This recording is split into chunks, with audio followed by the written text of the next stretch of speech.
حميم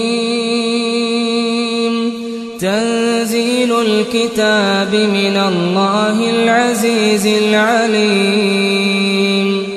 غافر الذنب وقابل التوب شديد العقاب ذي الطول لا إله إلا هو إليه المصير ما يجادل في آيات الله إلا الذين كفروا فلا يغررك تقلبهم في البلاد كذبت قبلهم قوم نوح والأحزاب من بعدهم وهمت كل أمة